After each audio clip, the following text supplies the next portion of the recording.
Okay, we are going to be talking about the parable of the talents. This is about lesson number 22, I believe. According to my records, it might be 23. We are winding down. We are getting close to winding down on the parables of Jesus on Tuesday night. And so we need to analyze where we have been and what might be the next spiritual plate of food that we need to put on the table for Tuesday for our growth and for our ministry. But tonight is the parable of the talents. And if you have your Bibles, turn to Matthew chapter 25, and we'll pick it up in verse 14.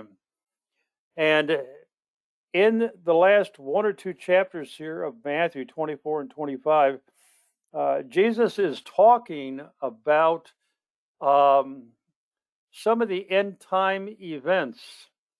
And here in this parable, he talks about a very familiar parable that I'm sure you have heard.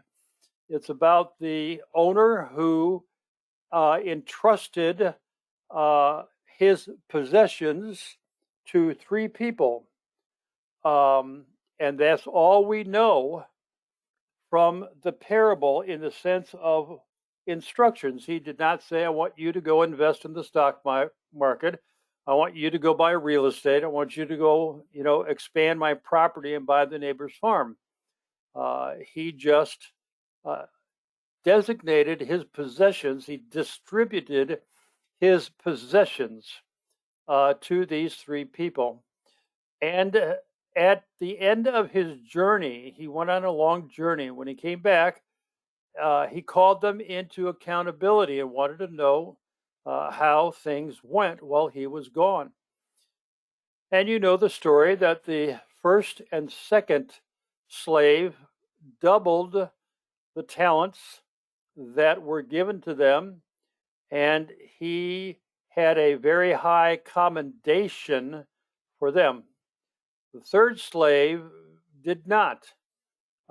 He made excuses why he did not use what was given to him, and he was harshly rebuked, and what he did have was removed from him. So he lost the talent that the owner had given to him. Now, what I want to do here is I want to work through the passage and highlight some observations and develop some lessons for us today. So let's pick it up in verse 14. It says in verse 14, "For it is like a man about to go on a journey, who called his own slaves and entrusted his possessions to them." Now, stop and think about this very carefully. He called his own slaves. So these are people he has a relationship with. They are not neighbors. They are not extended family. These are people underneath his authority that he has called to himself, and he entrusts to them his possessions. He turns his possessions over to them. He gives them authorization to use his possessions. Now, again, I mentioned to you that he does not say how they should use them, but it is implied in the parable that they were to use them. And it should be concluded that they were to use them not for their own selfish advancement, but to benefit the master. To benefit the master. So, for us today, God has entrusted to us his very own possessions. And that, in and of itself, if you pause, is an overwhelming, startling statement. He has entrusted, he has given us permission, he has authorized us to use his very own possessions. Whatever those possessions might be, he has entrusted them to us. Now, of course, that should raise in your mind and mine that this concept addresses the issue of ownership versus stewardship. And a believer is a steward of everything that God has given to him or her because they realize what they have is not theirs to own. It belongs to God. And so we have been given the gospel message that has been entrusted to us. You can go all the way back to Matthew chapter 28 and the Great Commission. And again in Acts chapter 1, verse 8, the gospel message has been entrusted to us. We have been empowered. All power has been given to you.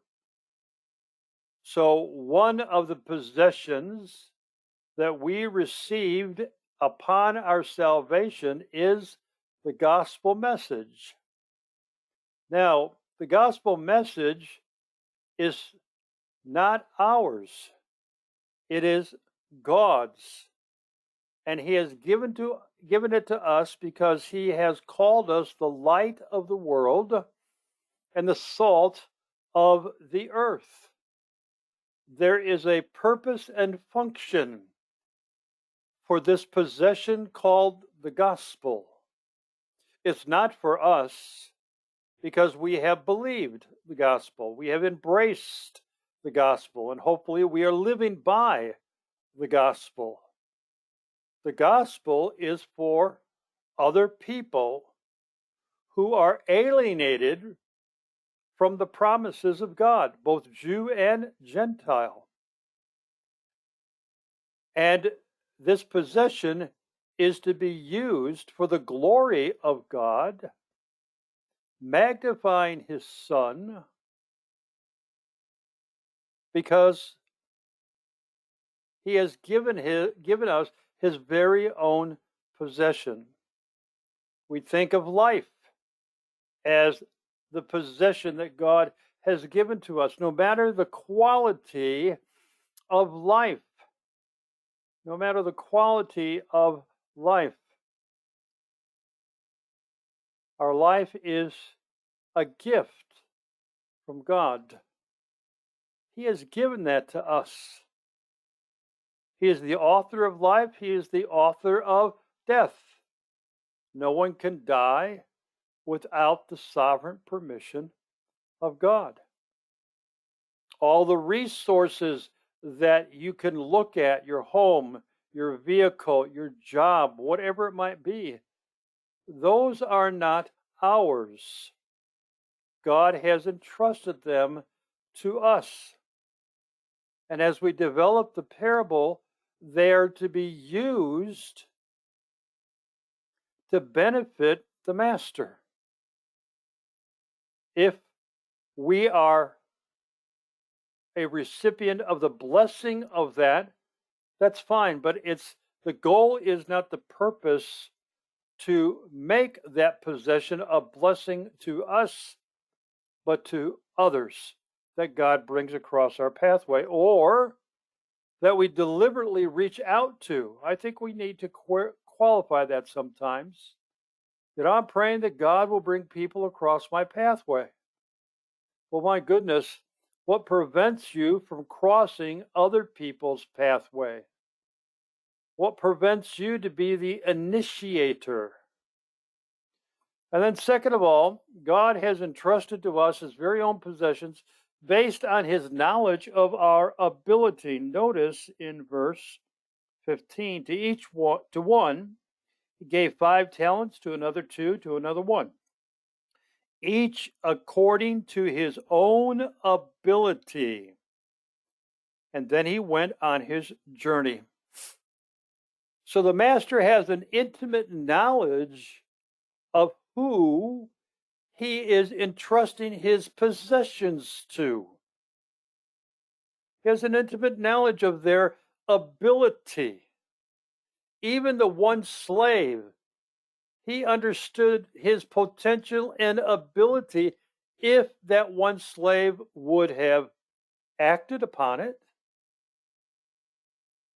God has given us exactly what we need based on our abilities. Now, can we improve our abilities through education, through experience, and different things like that? Yes, we can.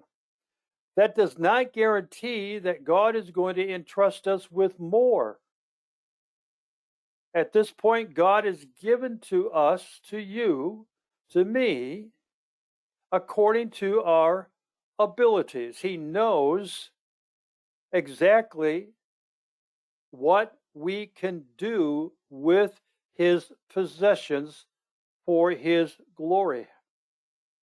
Therefore, we should not grumble and grouse that I don't have this particular talent, I don't have this particular ability, or try to mimic something that you admire in another person in your own life.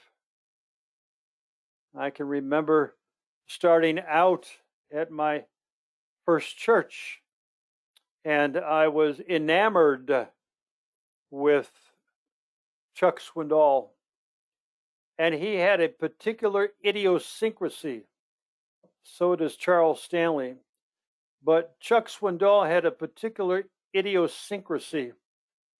And I thought that was kind of dramatic and classic. And so I began to imitate that in my messages. And I began to realize that's not me. That's Swindoll.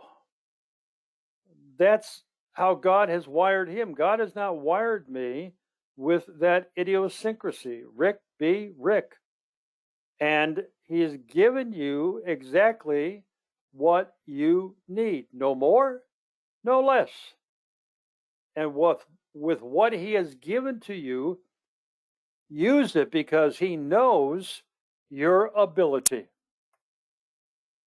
And then I find it interesting that after the distribution here, the parable does not record any arguing among the slaves or questioning by the slaves to the owner on why he distributed as he did.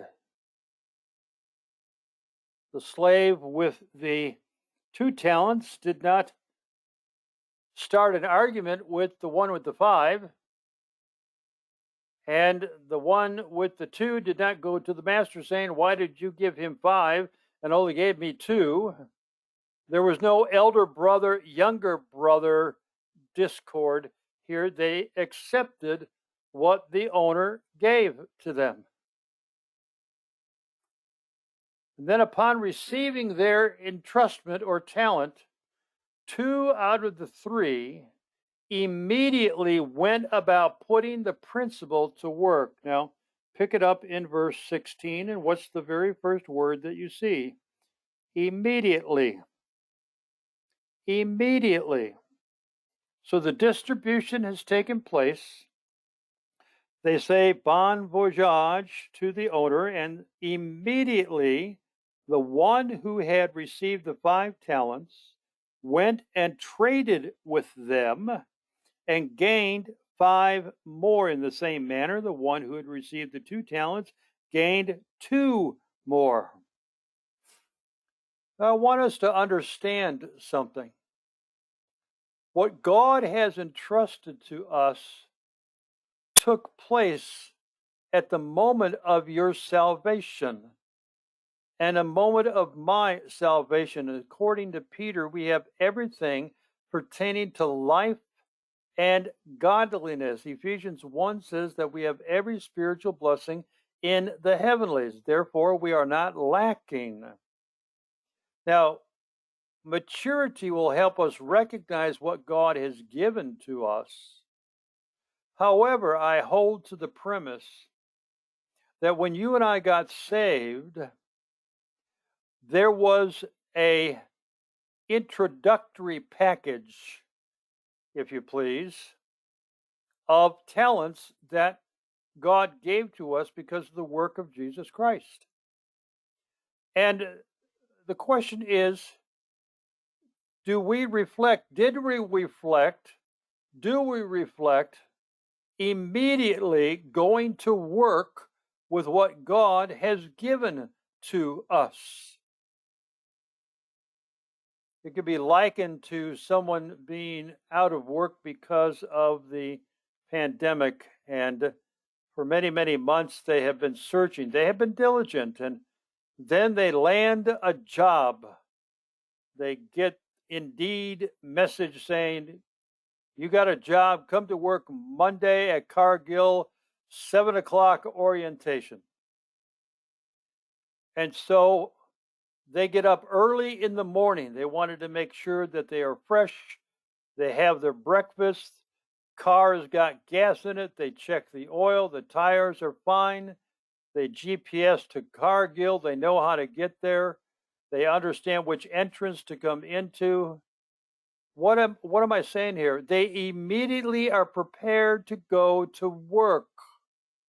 They are not hesitant. They are not tardy. They don't show up late for their first day on the job.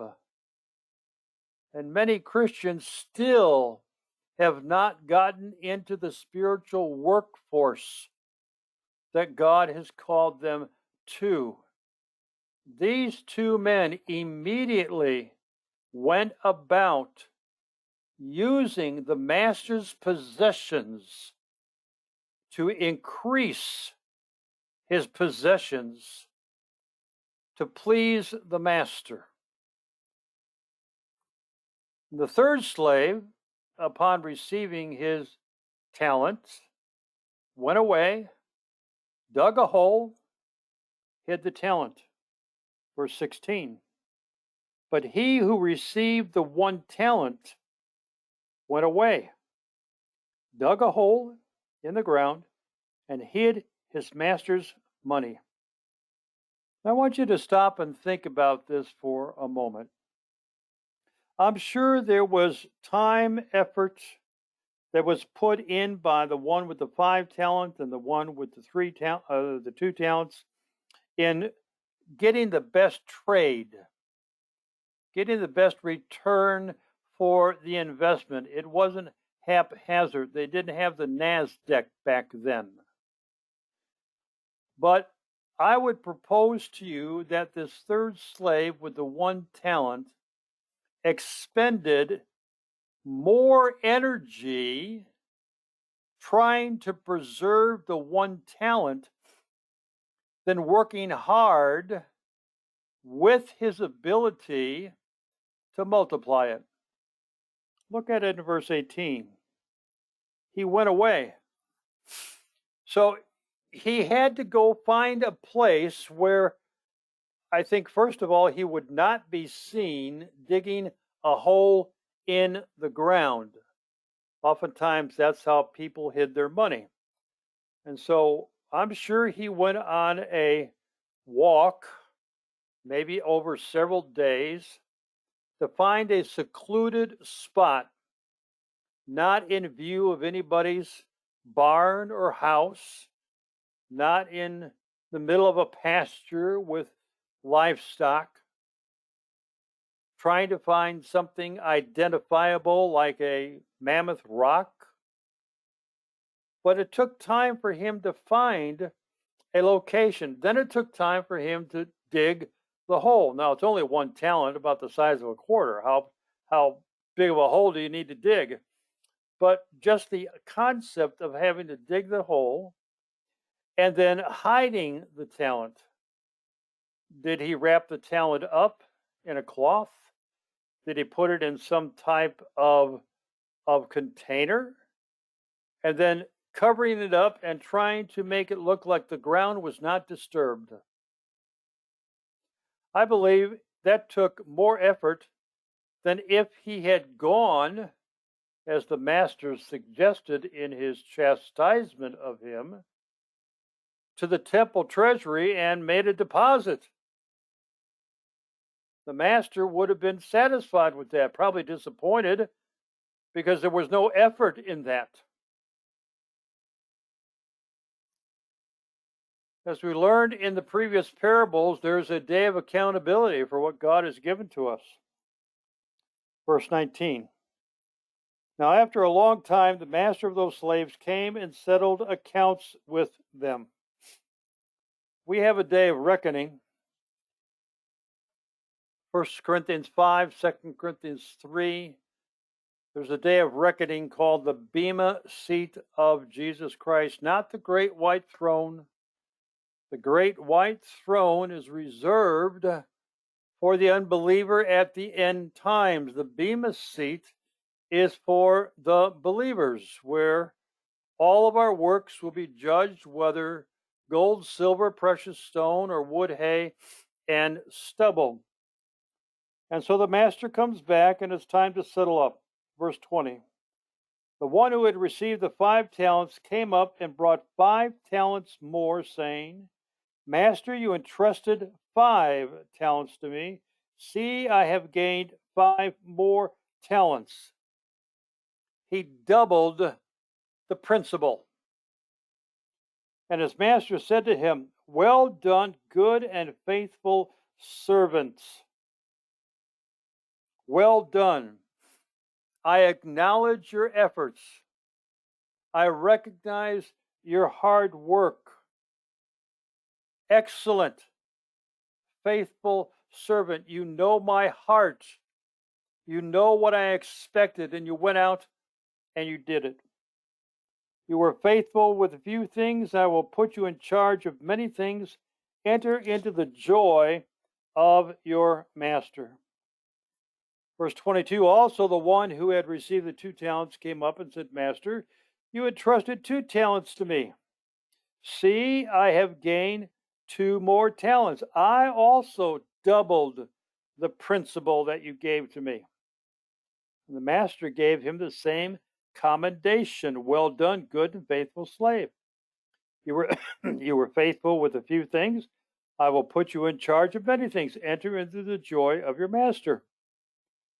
And the one who also had received the 1 talent came up and said, excuse me, Master, I knew you to be a hard man, reaping where you did not sow and gathering where you scattered no seed.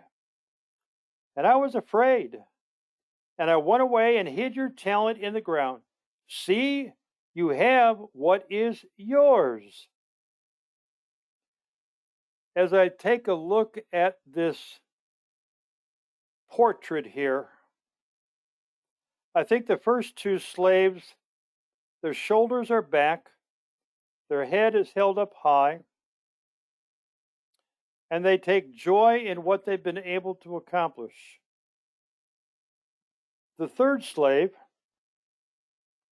he stooped over, weighed down with the guilt of his slothfulness, of his laziness. His eyes are cast down. I don't think he even has enough courage to look at the master in the face. Now notice his day of reckoning. He makes excuses why he failed. He blames the master. He blames the master. Did you notice that in verse 24? I knew you to be a hard man. Now, to him, hard meant there was a standard that the master expected him to live by. To him, that was hard. To him, that was difficult. To him, it seemed unreasonable. You're a hard master. He's implying that very few people are able to live up to your expectations and to your standards. It's your fault if I have failed. Oh my God, if I had invested and lost, oh my goodness, the repercussions, I would not be able to bear them. and you reap where you did not sow, and gather where you scattered no seed. Now he's called wicked and lazy. Verse 25 says, and I was afraid and went away and hid your talent. 26, but the master answered and said to him, you wicked, lazy slave. Wicked. You thought you could do what was easiest for you with regards to my possessions. How dare you treat my possessions the way you did? You have an evil conscience, thinking that you could do this and it would be acceptable, and I would accept and tolerate your weaknesses and your laziness. You are lazy. You have ability and you chose not to use it. You had equal opportunity as your two compadres did, and you chose not to do it. Even a lazy person, the owner said.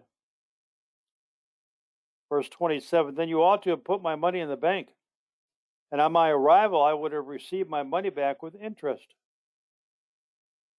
Even a lazy person with half a brain would invest the principal in the temple treasury, so when I returned, I would have not only the principal, but the interest as well.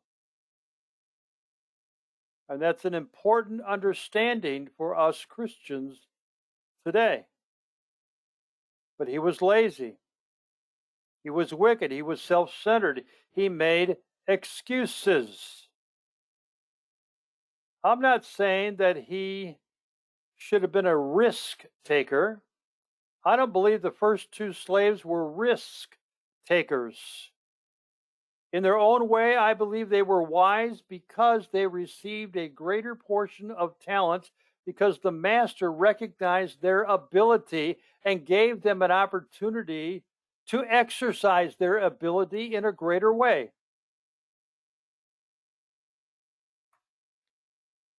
He's punished and he loses what he was given. So the one talent he had, he lost and was given to the person with 10.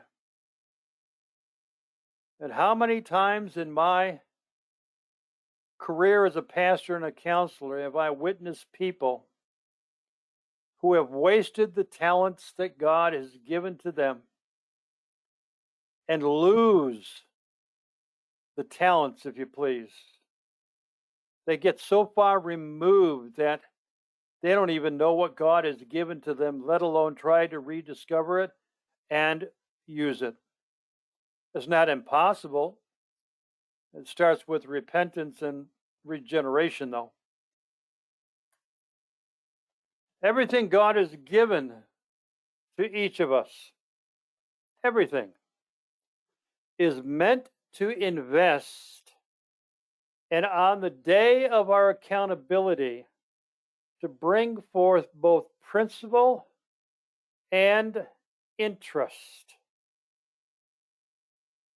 I think we forget.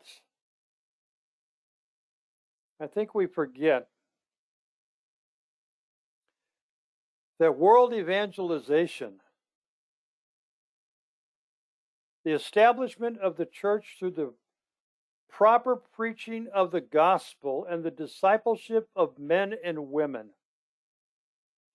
the advancement of the kingdom is of the highest priority in the Trinity's heart. That's why the Father sent the Son. That's why the middle wall of partition was torn down in the temple for access for whosoever will may come. In the greatest sense, world evangelization, the advancement of the kingdom, lies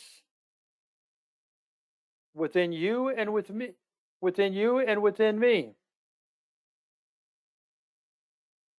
And not only the basic message of the gospel, but the dividends in sharing the gospel, cultivating the gospel, bringing forth fruit from the gospel. We get all excited when somebody gets saved.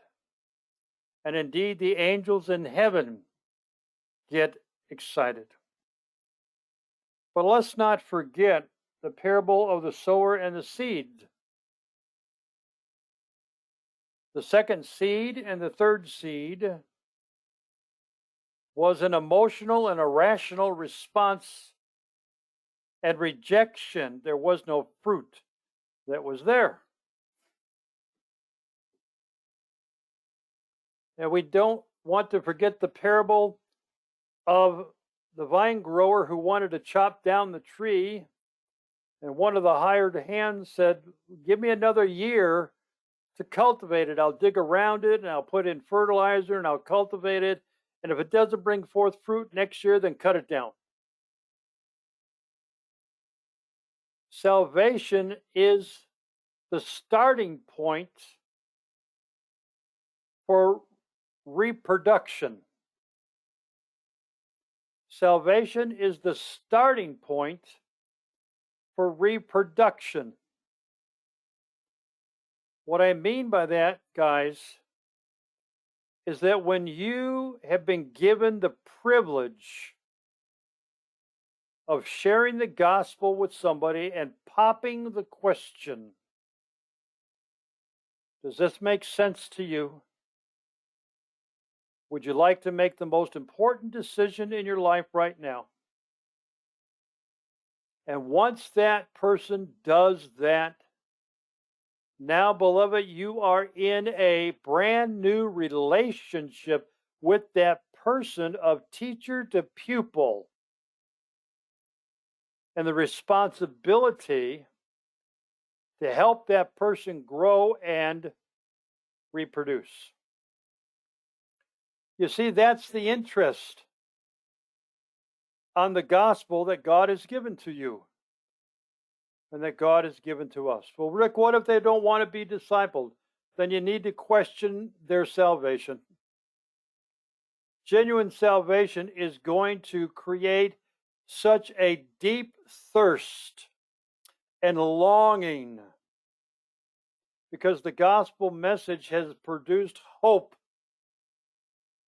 that they're going to want to drink deeply and to learn of this new relationship. You need to be careful that when you share the gospel, you don't convey the idea that life is going to be so much better and you're going to have the winning numbers to the lottery. You need to convey the reality of the gospel. And that is that you are going to be translated from the kingdom of darkness to the kingdom of light, from hell to heaven.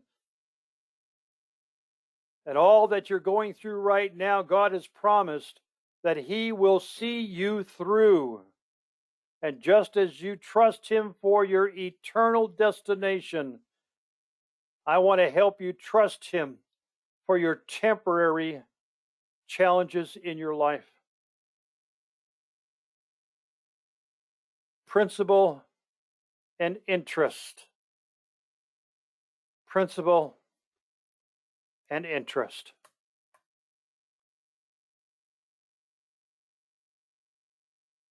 All right, questions or thoughts from anybody?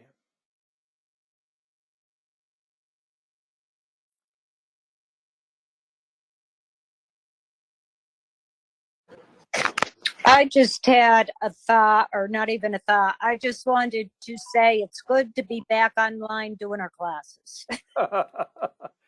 Thanks, Mom. Thanks, Mom. All right. Agreed. Yeah, it is.